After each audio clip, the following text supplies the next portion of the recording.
Irmãos queridos, vamos abrir a palavra de Deus no Evangelho de Jesus Cristo, conforme o relato de Lucas, capítulo 24, verso 49.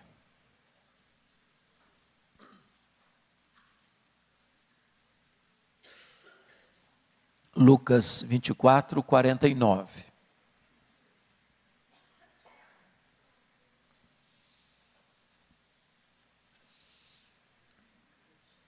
Está escrito: eis que envio sobre vós a promessa de meu Pai. Permanecei, pois, na cidade, até que do alto sejais revestidos de poder.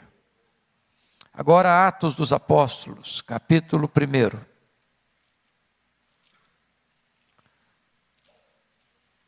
Versos 4 a 8. Jesus já havia ressuscitado, e antes de ir aos céus, está escrito: e comendo Jesus com eles, com os discípulos, determinou-lhes que não se ausentassem de Jerusalém, mas que esperassem a promessa do Pai, a qual disse ele: de mim ouvistes. Porque João, na verdade, batizou com água, mas vós sereis batizados com o Espírito Santo, não muito depois destes dias. Então os que estavam reunidos lhe perguntaram: Senhor, será este o tempo em que restaures o reino a Israel? Respondeu-lhes: não vos compete conhecer tempos ou épocas que o Pai reservou pela sua exclusiva autoridade, mas recebereis poder ao descer sobre vós o Espírito Santo. E sereis minhas testemunhas, tanto em Jerusalém como em toda a Judeia e Samaria, e até os confins da terra. Agora, capítulo 2, versos de 1 a 4. Ao cumprir-se o dia de Pentecostes, estavam todos reunidos no mesmo lugar. De repente veio do céu um som como de um vento impetuoso, e encheu toda a casa onde estavam assentados. E apareceram distribuídas entre eles línguas como de fogo, e pousou uma sobre cada um deles. Todos ficaram cheios do Espírito Santo, e passaram a falar em outras línguas, segundo o Espírito lhes concedia que falassem. Verso 11. Tanto judeus como prosélitos, cretenses e arábios, como os ouvimos falar em nossas próprias línguas as grandezas de Deus. Irmãos, nesta noite eu gostaria de conversar um pouco com vocês sobre o poder do Espírito Santo. E eu estou convencido, e vocês certamente também, de que o Pentecostes foi certamente o maior acontecimento na história da igreja, depois da morte e da ressurreição do Senhor Jesus Cristo.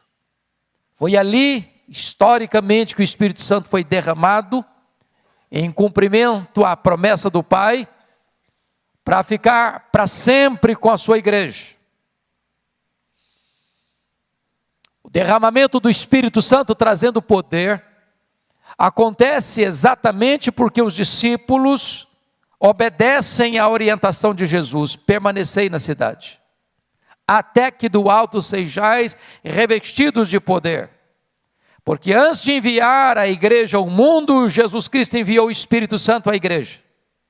E esta ordem não pode ser invertida. Esta espera foi uma espera obediente.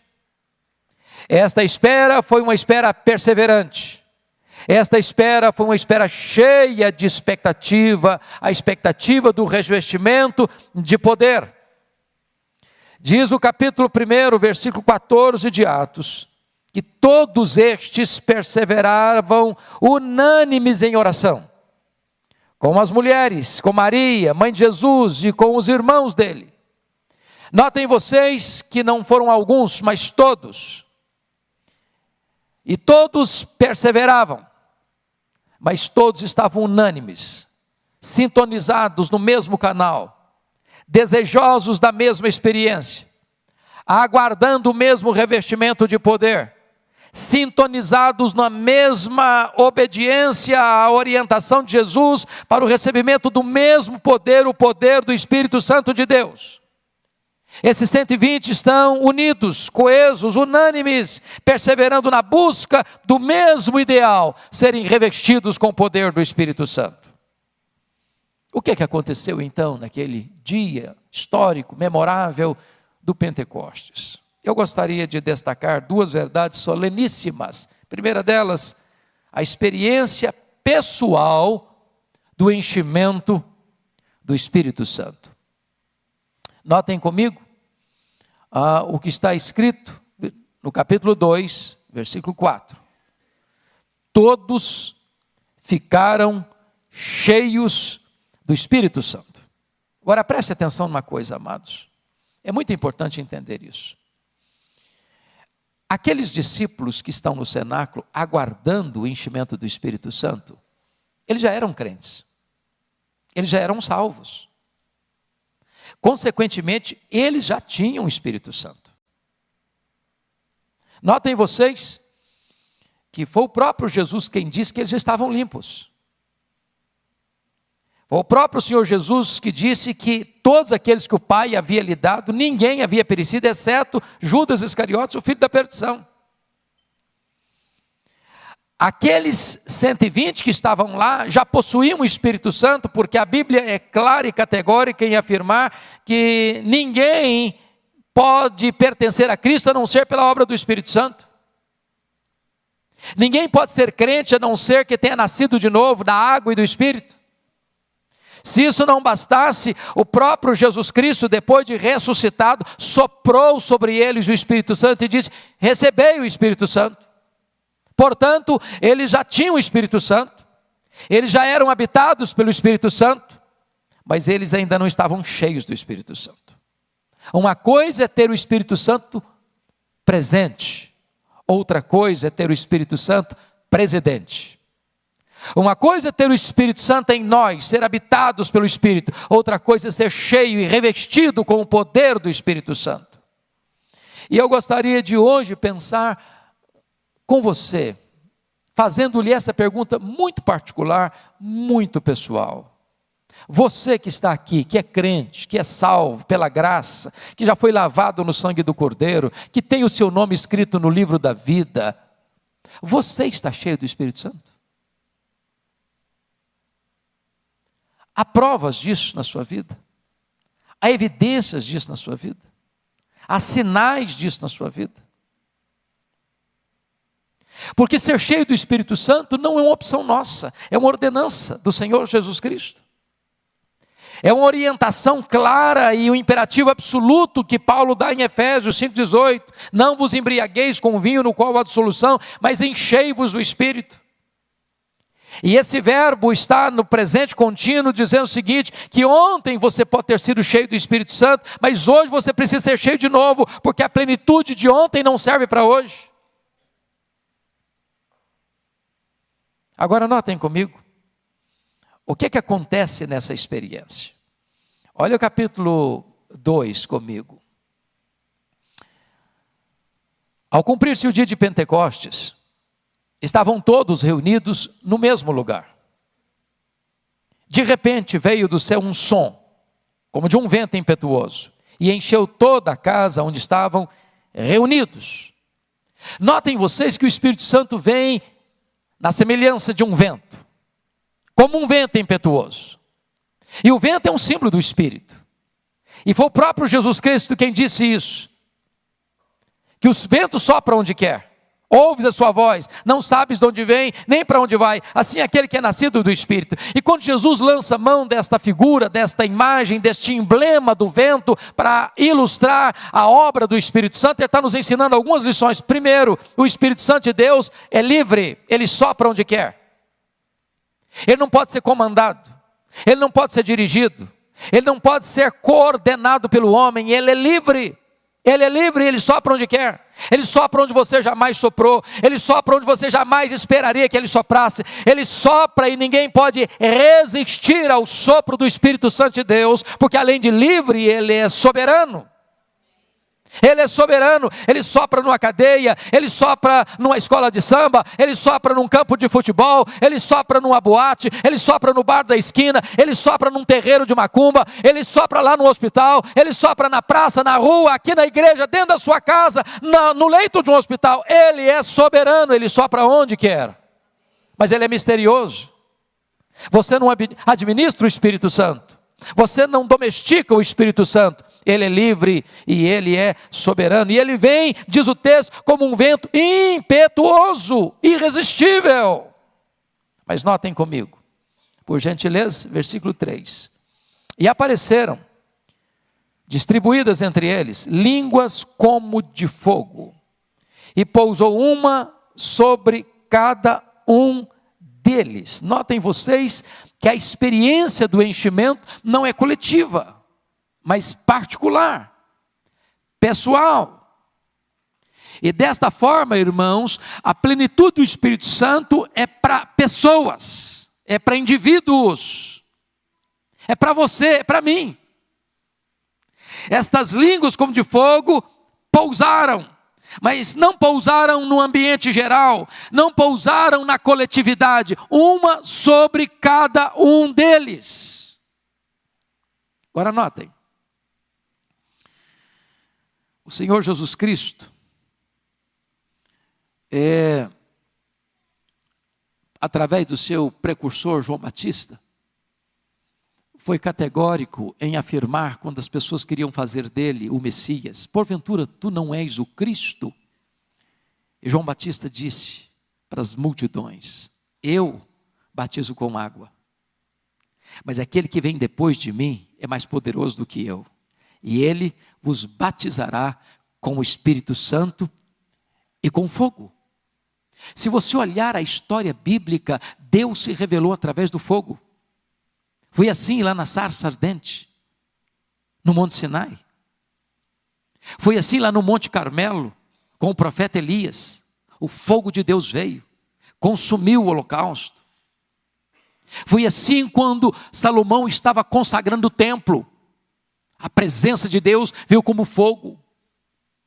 A Bíblia diz, e as Escrituras nos informam, que o trono de Deus é fogo, que Deus é fogo, que a palavra de Deus é fogo, que Ele faz dos seus ministros labaredas de fogo. E agora o Espírito Santo vem como línguas como de fogo, porque Jesus veio e a promessa de que Ele viria e batizaria com o Espírito Santo e com fogo. É claro que esse texto é um texto que dá margem para alguns e outros estudiosos dizerem que não, que batismo com o Espírito Santo é uma coisa e que batismo com fogo é o oposto de batismo com o Espírito Santo. Mas notem vocês que o texto não está dizendo Ele vos batizará com o Espírito Santo ou com fogo, mas Ele vos batizará com o Espírito Santo e com fogo. De tal maneira que as mesmas pessoas recebem tanto um quanto o outro. E aí me leva a uma ideia feita por Edwin Orr. Edwin Orr esteve aqui no Brasil no centenário do presbiterianismo. Talvez foi a pessoa, pelo menos que naquela época, mais conhecia e pregava sobre avivamento na história da igreja. E Edwin Orr relata um fato curioso, que ele estava pregando um grande culto de praça pública, uma grande multidão, e ele tem uma atitude que gera inicialmente muita estranheza, porque ele chama 2 pastores à frente. Um pastor aspersionista, como um presbiteriano, por exemplo, e um pastor imersionista, como o irmão pastor Batista, por exemplo. E aí na frente de toda aquela multidão, ele perguntou para os pastores assim: qual de vocês usa mais água no batismo? Gerou um constrangimento no auditório. Era uma pergunta impertinente, era uma pergunta que gerava uma espécie de constrangimento público para aqueles 2 ministros do Evangelho. E antes que o desconforto pudesse ser gerado, ele respondeu: não importa a quantidade de água que vocês usam no batismo, a língua continua seca. Nós precisamos de um batismo de fogo, porque só o fogo pode entrar para suas entranhas e purificar você. Quando você trata do batismo com fogo, você está pensando em 4 coisas. Primeiro, o fogo ilumina. Segundo, o fogo aquece. Terceiro, o fogo purifica. Quarto, o fogo alastra. Nós precisamos deste revestimento e deste poder. Deste poder. Aliás, quando você vai estudar as Escrituras, lá no livro de Levíticos, capítulo 6, 5 vezes aparece lá a exortação, a instrução, para não deixar o fogo apagar sobre o altar. Porque o fogo tem 2 características, ou ele alastra, ou ele apaga. Para que o fogo continue aceso no seu coração, é necessário você manter o combustível do fogo. Alimentar o fogo, porque senão ele apaga. Há muitos crentes, meus irmãos, que hoje estão como que cobertos de cinzas.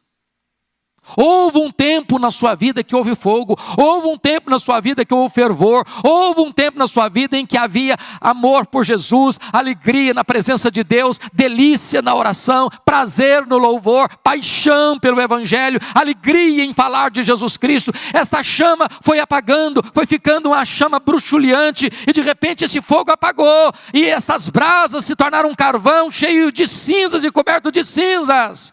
Por isso o apóstolo Paulo diz para Timóteo: Timóteo, reavive, meu filho, o dom que há em você. E a palavra reavivar aí é o uso de foles para acender as brasas, para levantar o fogo, para aquecer novamente, para trazer fogo de novo. Nós precisamos deste fogo do Espírito Santo de Deus. E eu não estou falando de fogo estranho. E eu não estou falando de fogo fátuo, eu não estou falando de fogo plástico, eu não estou falando de fogo produzido pela terra, eu não estou falando de fogo produzido pelo homem, eu estou falando do fogo do Espírito Santo de Deus, que aquece, que inflama, que purifica e que alastra para a glória de Deus. O general William Booth insistia com o seu povo: a tendência do fogo é apagar-se, vigie o fogo no altar do seu coração. Irmãos, nós precisamos de uma igreja inflamada, quentinha, viva, cheia do fogo do Espírito de Deus. Às vezes eu olho para alguns crentes, parece mais uma barra de gelo do que uma fornalha acesa. Parece mais uma barra de gelo conservando o religiosismo, quando na verdade nós devemos ter o coração aquecido. Perguntaram certa feita para Dwight Lyman Moody, ou Moody, como é que começa um avivamento na igreja? Ele diz o seguinte: você quer começar um avivamento na igreja? Acenda uma fogueira no púlpito. O crente precisa ter fogo no coração, fogo de fervor, de entusiasmo, de alegria, de paixão pela obra de Deus, de zelo pela glória de Deus. Precisamos de línguas como de fogo, amados irmãos. Não basta você arrumar a lenha, não basta você colocar a oferta no altar, é preciso que o fogo venha. E quando o fogo desce, o povo cai de joelhos clamando: só o Senhor é Deus, só o Senhor é Deus, só o Senhor é Deus. Mas a segunda coisa que eu gostaria de tratar nesse texto, irmãos, não é apenas a plenitude do Espírito Santo, mas o revestimento de poder. Revestimento de poder. E é isso que Jesus prometeu. Em Atos 24, 49. Permanecei na cidade até que do alto sejais revestidos de poder. Pois foi exatamente isso que Jesus reafirma em Atos 1.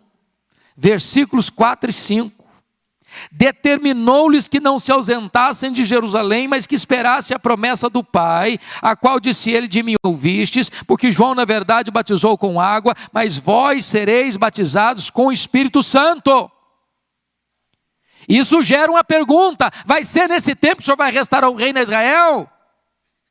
E Jesus responde: vocês não têm essa competência de descobrir, de ficar investigando, de ficar lucubrando sobre tempos ou épocas, mas recebereis poder ao descer sobre vós o Espírito Santo. E sereis minhas testemunhas, tanto em Jerusalém como em toda a Judéia e Samaria e até os confins da terra. E eu gostaria de olhar aqui algumas coisas com vocês. Primeiro, irmãos, não há cristianismo sem poder. Não há cristianismo sem poder. Sabem por quê? Porque o Evangelho é o poder de Deus. Nós pregamos o Evangelho, que é o poder de Deus. Segundo, irmãos, O Espírito Santo é espírito de poder. É o que o apóstolo Paulo descreve para Timóteo, capítulo 2, 2 Timóteo 1,7. Deus não nos deu espírito de medo, de covardia, de fraqueza, de timidez, mas espírito de poder. Paulo diz em 1 Coríntios 4,20 que o reino de Deus não consiste de palavra, de discurso, mas o reino de Deus consiste de poder. Então não há cristianismo sem poder. Então não deveria existir cristão sem poder. Mas a pergunta é: estamos nós revestidos com esse poder? Notem comigo, o próprio Senhor Jesus Cristo, sendo um homem perfeito, não abriu mão desse poder. Se não, vejamos, a primeira experiência está lá no seu batismo. Quando ele é batizado, e ele não precisava ser batizado, porque o batismo de João era batismo de arrependimento, e ele não tinha pecado dos quais se arrepender, e ele recebeu o batismo porque ele se identificou conosco que somos pecadores. Mas diz a Bíblia que enquanto ele orava, os céus se abriram, o Espírito Santo desceu sobre ele, e o Pai falou: este é o meu filho amado, em quem eu me comprazo. A partir dali, ele é revestido com esse poder. E se você lê em seguida em Lucas, cheio do Espírito Santo, ele é conduzido ao deserto para ser tentado pelo diabo, e ele vai no poder do Espírito Santo e derrota o diabo no seu próprio território. E diz ainda Lucas 4 que ele retorna para a Galileia cheio do Espírito Santo. E diz ainda Lucas 4 que ele chega em Nazaré, pega o livro de Isaías, o rolo do livro de Isaías nas suas mãos e lê: o Espírito do Senhor Deus está sobre mim, pelo que me ungiu para pregar, para libertar e para curar. A Bíblia diz que ele andou por todo lado, fazendo bem, libertando os oprimidos do diabo, porque ele estava revestido com o poder do Espírito Santo. Ele, sendo filho de Deus, não abriu mão desse poder. E você? E eu? E nós? Abriríamos mão? Notem comigo, os discípulos não poderiam abrir mão, porque é uma ordem expressa de Jesus: permanecei na cidade, até que sejais revestidos de poder. Mas recebereis poder ao descer sobre vós o Espírito Santo. E aqui eu chamo a sua atenção para algumas perguntas. Mas poder para quê? Hoje, quando você vê algumas igrejas que falam tanto de poder, de uma maneira distorcida, desconectada com as Escrituras, via de regra as pessoas falam de poder para se aparecerem, para que o homem seja o centro, para que o homem seja notado, para que o homem seja aplaudido, para que o homem seja reconhecido, para uma exposição humanista. Mas a pergunta bíblica permanece: poder para quê? Por que a igreja precisa de poder? Por que você precisa de poder? Por que a igreja presbiteriana de Pinheiros, de São Paulo, precisa de poder? Por que a sua família precisa de poder? E a resposta poderíamos encontrar: primeiro, nós precisamos de poder, irmãos, para sacudir o jugo do medo. Aqueles discípulos estavam com medo. Diz a Bíblia que eles estavam, João 20, 19, trancados, com medo dos judeus. Tem muitos crentes com medo de abrir a boca, medo de testemunhar, medo de ser fiel, medo de assumir o seu compromisso com Jesus, medo de vestir a camisa de um cristão, medo de ser uma testemunha eficaz do Senhor Jesus Cristo, lá na escola, lá na universidade, lá diante da oposição do mundo, lá no seu trabalho, lá na sua empresa, lá nos seus negócios. Medo, covardia. Nós precisamos de poder, queridos, porque um crente revestido com poder, ele não teme o mundo, ele não teme o diabo, ele não teme a perseguição, ele não teme a hostilidade, ele não teme a oposição, ele não teme. É por isso que Paulo diz para Timóteo: ó Timóteo, meu filho, Deus não deu para nós espírito de medo, Deus não deu para nós espírito de covardia, Deus deu para nós espírito de poder, Timóteo. Segundo lugar, irmãos, poder para quê? Poder para quê?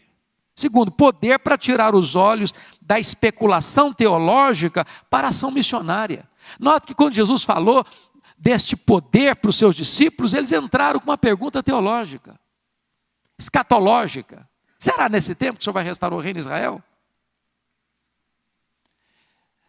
Quando eu olho hoje no cenário evangélico brasileiro, e até mesmo dentro do nosso cenário de linha reformada, eu percebo que nós, via de regra, despendemos a maioria da nossa energia, do nosso tempo, com discussões teológicas. Nós gastamos a maioria do nosso tempo com lucubrações doutrinárias, que em si não são ruins, que não tem nenhum problema de você discutir, de você aprofundar, de você querer saber, de você ter interrogações, de você ter perguntas. Mas o que Jesus foi claro em dizer para nós é o seguinte: em vez de nós ficarmos despendendo todo o nosso tempo com lucubrações teológicas, nós deveríamos focar a nossa atenção para a agenda missionária da igreja. Deus não nos chamou para discutir, Deus nos chamou para trabalhar. Deus nos chamou para testemunhar. Deus nos chamou para olhar para os confins da terra e entender que só temos hoje para ganhar a nossa geração, porque se nós falharmos em ganhar a nossa geração, na nossa geração, nós teremos sido derrotados fragorosamente. Às vezes, queridos, discutimos muitas opiniões, profundas lucubrações, mas não agimos. Temos muito religiosismo e pouca vida. Muita ortodoxia e pouco poder, muita discussão e pouco trabalho, muito barulho e pouco resultado. Terceiro, poder para quê? Por que você e eu precisamos de poder? Em terceiro lugar, poder para morrer. Olha Atos 1:8, mas recebereis poder ao descer sobre vós o Espírito Santo, e sereis minhas testemunhas. A palavra testemunha, na língua grega, é a palavra de onde vem a palavra portuguesa mártir. Irmãos, ser crente hoje está ficando muito fácil. Não custa nada para a gente. Não custa nada. Quando Jesus Cristo dá essa palavra, já começava a ensaiar uma ideia de que o Senhor, que era conhecido na época, era César. E você afirmar Jesus é o Senhor, era não ser politicamente correto, era uma espécie de infidelidade ao Estado, era uma espécie de conspiração ao imperador, e isso cresceu, isso se avolumou, e chegou um ponto em que alguém dizia o seguinte: Jesus é o Senhor da minha vida. Ele era levado ao martírio, ele era jogado às feras, ele era queimado vivo, ele era crucificado, e somente aqueles que dispunham-se a morrer por Jesus tornavam-se cristãos. O que custa você ser um cristão hoje? Às vezes aplausos, reconhecimento, elogios. Deixa eu dizer uma coisa para você, meu amado. Se você não está pronto para morrer, você não está pronto para viver. Se você não tem uma causa pela qual morrer, você ainda não está preparado para viver. Qual é a causa que leva você a dar sua vida? O que é que faz brilhar os seus olhos? O que é que enche o seu peito de entusiasmo? Qual é a grande bandeira da sua vida? Qual é a grande plataforma da sua vida? Qual é o grande projeto da sua vida? Para que você existe? A não ser que você tenha a disposição de dar a sua vida, como Estevão deu a sua, como Paulo deu a sua, como Perpétua deu a sua, como tantos mártires do cristianismo se dispuseram a morrer, nós não teremos vivido de modo digno do crucificado. Precisamos de poder para morrer. Quarto lugar, poder para quê? Poder para quê? Poder para perdoar. Mas recebereis poder ao descer sobre vós o Espírito Santo, e sereis minhas testemunhas, tanto em Jerusalém, como em toda a Judeia e Samaria. E Samaria? Sim, Samaria. Preste bem atenção nisso comigo, por favor. Se você ler Lucas, Evangelho de Lucas, capítulo 9, quando Jesus desce do monte da transfiguração, e ele já está no final do ministério, porque se você ler Lucas, capítulo 9, a partir do verso 51, 53, Jesus já está caminhando para Jerusalém. e caminhando para a cruz. Todo mundo lia isso no rosto dele. E aí Jesus tem que passar pela aldeia dos samaritanos. Sabe o que aconteceu? Os samaritanos não quiseram receber Jesus. Aí Tiago e João, que eram irmãos, disseram assim para Jesus: Senhor, só quer que a gente manda descer fogo do céu sobre esse povo? E preste atenção que o fogo que eles estavam querendo lá não era fogo do Espírito Santo, não. Era fogo de destruição. Em outras palavras, o Senhor quer que a gente elimine esse povo? Que esse povo morra? Aí o que acontece? Jesus vai para Jerusalém. Jesus morre na cruz. 3 dias depois Jesus ressuscita. 40 dias Jesus fica entre eles. Jesus vai para o céu. 10 dias depois Jesus derrama o Espírito Santo. Mas antes de derramar o Espírito Santo, Jesus diz para eles assim: vocês vão ser testemunhas lá em Samaria. Aí o diácono Filipe vai para Samaria. E aí Deus faz maravilhas lá. Milagres extraordinários. Prega aos ouvidos, prega aos olhos. Sabe quem vai lá para Samaria orar para que o Espírito Santo venha sobre os samaritanos? João, que estava dias antes, dizendo assim: Senhor, quer que a gente destrua? Agora, dias depois, já está dizendo: Senhor, manda o Espírito Santo. Manda o Espírito Santo. Você precisa de poder para perdoar. Perdoar aqueles que um dia você queria que eles morressem. Perdoar aqueles que um dia você queria que se acabassem. Perdoar aqueles que um dia você queria ser o agente da destruição deles. Sem poder não tem perdão, meus irmãos. Sem perdão, sem poder tem mágoa. Sem perdão tem ranço. Sem perdão tem divisão. Sem perdão tem separação. Sem perdão tem muralha levantada entre as pessoas. Mas quando o Espírito Santo vem, ele quebra barreiras, ele derruba mágoa, ele derruba ranço, ele derruba amargura, ele derruba ressentimento. Quando o Espírito Santo vem, você se reconcilia, você ama, você abençoa, você ora, você quer que as pessoas sejam salvas, você quer que as pessoas sejam alcançadas pela plenitude do Espírito Santo, que um dia encheu também a sua vida. Nós precisamos do poder do Espírito Santo para perdoar. Poder do Espírito Santo para quê, irmãos? Para quê? Notem comigo, 5º lugar, poder do Espírito Santo para falar de Cristo com intrepidez. Eu faço um desafio para você e eu vou ler alguns versículos só para a gente não ficar com dúvidas sobre isso. Uma conexão em Atos dos Apóstolos com o enchimento do Espírito Santo e pregação intrépida da palavra. Agora eu vou fazer uma pergunta para você: você tem pregado a palavra com intrepidez? Qual foi a última vez que você pregou a palavra com intrepidez? Mas eu não sou o pastor da igreja. Quando aqueles crentes foram dispersos por causa da perseguição, com a morte de Estevão, diz a Bíblia que, exceto os apóstolos, todos foram dispersos. E todos, ao serem dispersos, não saíram murmurando, não saíram amaldiçoando, não saíram invocando juízo de Deus sobre aquelas pessoas que tomaram seus bens, que saquearam as suas propriedades, que expulsaram-nas de casa e da sua terra, e da sua casa, e da sua vila, e da sua cidade, mas saíram todos pregando a palavra de Deus. Pregando a palavra de Deus. Então, veja comigo, por favor, essa conectividade. Vamos ver. Primeiro, dá uma olhadinha aí comigo, capítulo 1, versículo 8. Vamos juntos? Mas recebereis poder ao descer sobre vós o Espírito Santo, e sereis minhas testemunhas, tanto em Jerusalém, como em toda a Judéia e Samaria, e até os confins da terra. Agora olhe comigo, por favor, capítulo 4, versos 29 a 31. Agora nós vamos ler com mais força, unânime, todos juntos, a uma só voz.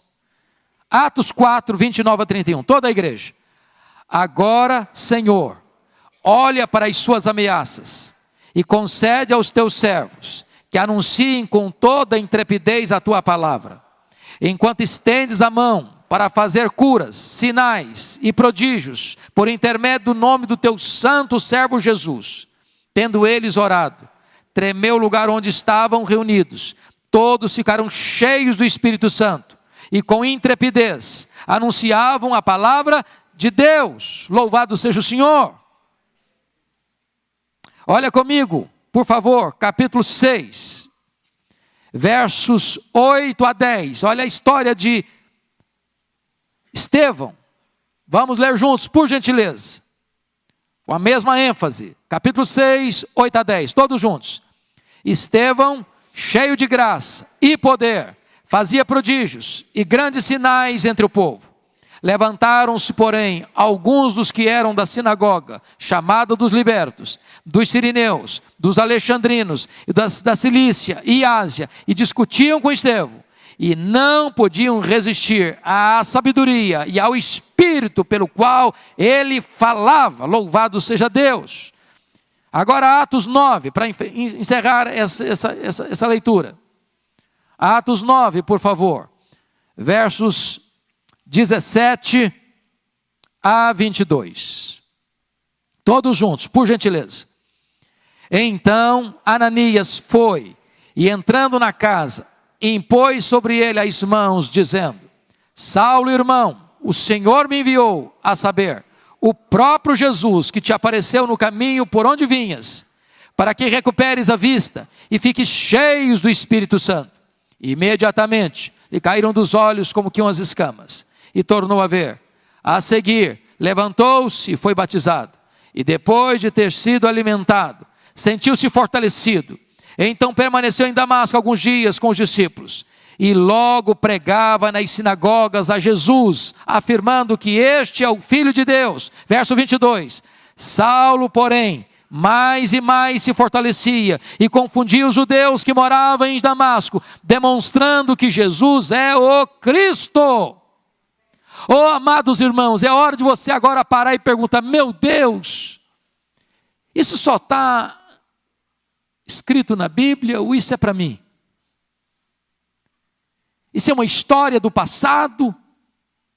Ou isso é uma promessa para o presente? Eu pergunto a você, você tem tido intrepidez, irmão? Se você não tem tido intrepidez, hoje, agora, nessa noite, nós precisamos desse poder, queridos. Nós precisamos desse poder. Meus irmãos, se esta igreja entender isso, se esta igreja clamar ao céu, se esta igreja receber esse poder do Espírito Santo, essas paredes não vão nos comportar mesmo. Se este poder vier sobre nós, irmãos, os adolescentes, as crianças, os jovens, os casais, os anciãos, os líderes da igreja, todo mundo vai sair e pregar com intrepidez no dia a dia, dentro da sua casa, na sua vizinhança, no seu trabalho, na sua universidade, na sua escola, onde você estiver, e esse poder é irresistível. Revestimento de poder para pregar. Quer conferir comigo como é que Paulo pregava? Abra sua Bíblia só um pouquinho comigo lá em 1 Tessalonicenses 1,5. Preste atenção no que ele está o que ele está falando aí.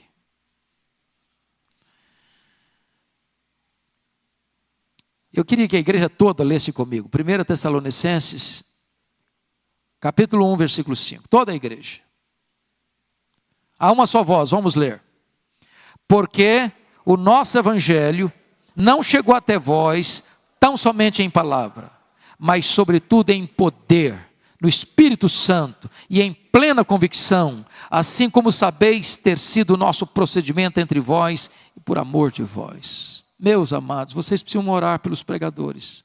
Ore pelo pastor Ival, ore por mim, ore pelos pastores da igreja.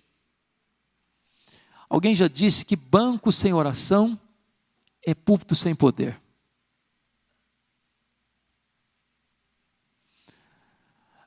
A pregação não é apenas um discurso bem elaborado, retórica e exegeticamente falando. A pregação pressupõe demonstração de poder.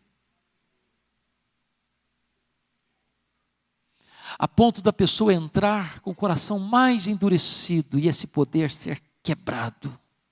E essa resistência ser tirada. Sabe por quê? Porque o Evangelho é o poder de Deus, e a palavra aí é dinamite. Dinamite é usada para explodir pedra granítica.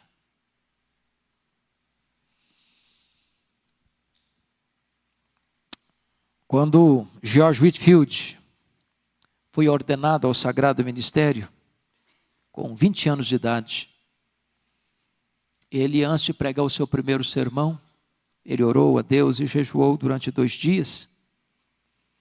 E no seu primeiro sermão, depois de pregar, reuniu-se uma comissão para despojá-lo do ministério. Porque 15 pessoas no auditório foram profundamente comovidas, a ponto de chorar e soluçar em voz alta. E eles acharam aquilo muito estranho, porque eles não estavam acostumados com aquelas coisas. E aí um pastor mais experiente, mais maduro, disse: meus irmãos, nós estamos pregando há tanto tempo e não acontece nada. E esse jovem prega, e há essa comoção e essa convulsão, deixa o homem pregar. E ele pregou 35 anos. 3 a 5 vezes por dia. Para auditórios de até 80 mil pessoas sem microfone. O maior fenômeno do mundo em pregação ao ar livre. Nunca na história nenhum homem pregou como George Whitefield. Todo dia, 3 a 5 vezes por dia, para auditórios de 2.000 a 80 mil pessoas. Com o poder do Espírito Santo. John Wesley, depois de anos de trabalho missionário, reconheceu que ele era apenas um crente nominal. Apenas um crente nominal. É estranho dizer isso, não? Um missionário não convertido. Um missionário religioso. Um missionário que aprendeu os clichês, os cacuetes. E ele converte-se a Cristo no dia 24 de maio de 1738, num culto dos morávios, na Aldersgate Street, em Londres. Nesse mesmo ano, ele desejou uma experiência mais profunda com Deus. E na madrugada de 31 de dezembro, já 1º de janeiro de 1739, às 3 horas da madrugada, ele, seu irmão Carlos, George Whitefield, mais 60 irmãos, prosseguiram naquela vigília de oração, até as 3 horas da madrugada, quando o Espírito Santo foi derramado com grande graça e poder sobre eles. Eles ficaram cheios do Espírito Santo. Eles sacudiram a Inglaterra. Eles experimentaram um poderoso avivamento. Ele pregou mais 52 anos depois desse revestimento. Ele morreu no dia 2 de março de 1791. E os historiadores dizem que muitas vezes ele ia pregar nas minas de carvão. E aqueles homens encarvoados, de repente uma fileira branca começava a romper o ciclo do carvão, as lágrimas rolando, porque havia poder para pregar a palavra de Deus. Vocês conhecem a história de Moody, que rogou a Deus para usá-lo, que ele quis ser usado por Deus, orava por isso, até o dia que ele foi revestido com esse poder. E depois que ele é revestido com esse poder, ele leva a Cristo mais de 500 mil pessoas.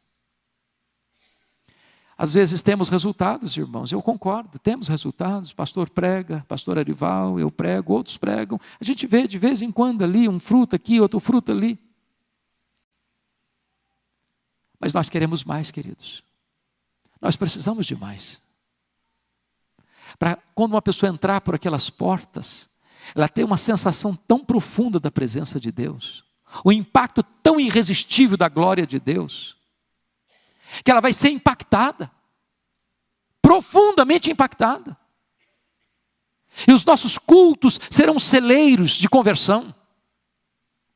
Não haverá reuniões a não ser de oração, de estudo bíblico, de um encontro das mulheres à tarde, do Conexão com Deus segunda noite, ou dos cultos dominicais dessa igreja, ou nas salas de aula, sem que os pecadores se rendam aos pés do Salvador, que as lágrimas do arrependimento brotem. Nós precisamos de ver vida, por causa deste evangelho de poder. Nós precisamos desse poder. Eu preciso desse poder. Você precisa desse poder. E eu queria fazer essa pergunta e eu quero parar aqui. Isso mexe com você? Você crê que Deus tem isso para você? Você crê que isso é para hoje? Você crê que isso é promessa de Deus? Você crê que Deus pode fazer?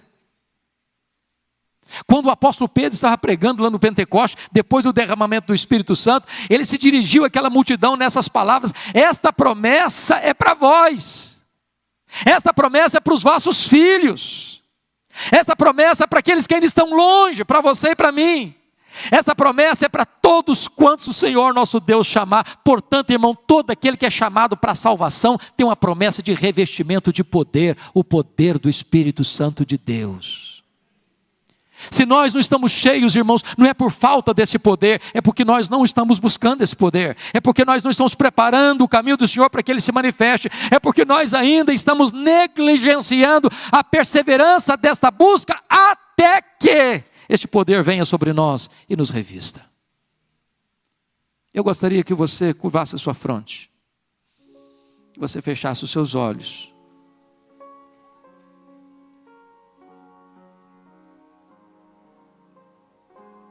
Que você sondasse agora mesmo o seu coração.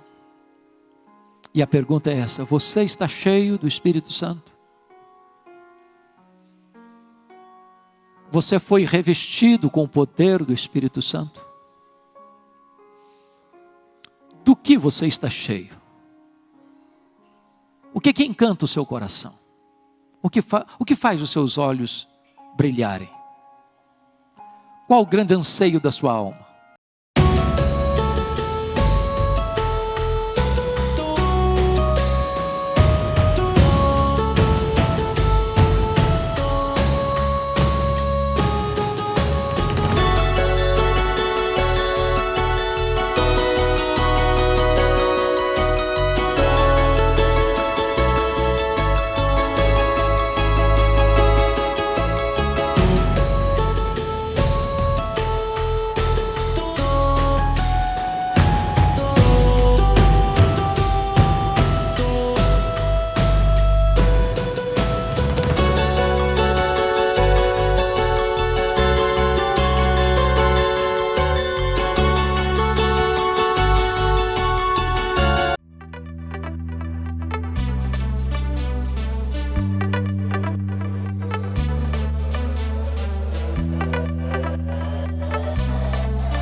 Qual o grande projeto da sua vida?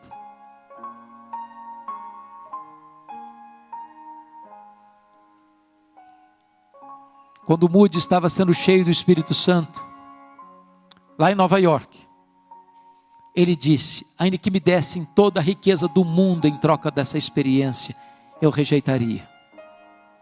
Nem sucesso, nem fama, nem dinheiro, nem riqueza, nem projeção social, nem aplauso dos homens substitui a glória dessa experiência, ser cheio do Espírito Santo, ser revestido com o poder do Espírito Santo.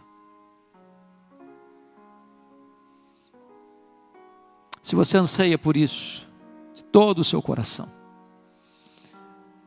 Se você hoje quer colocar sua vida nas mãos do Deus vivo, Senhor, eu quero ser cheio, eu preciso ser cheio. Mas talvez tem coisa para ser retirada.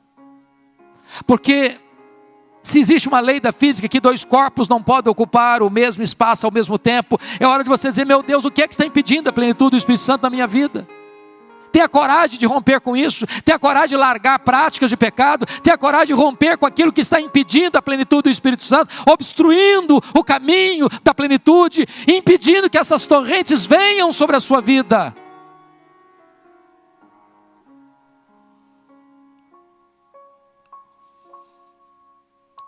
Senhor Deus, aqui está o teu povo, aqui está a tua igreja, aqui estamos nós.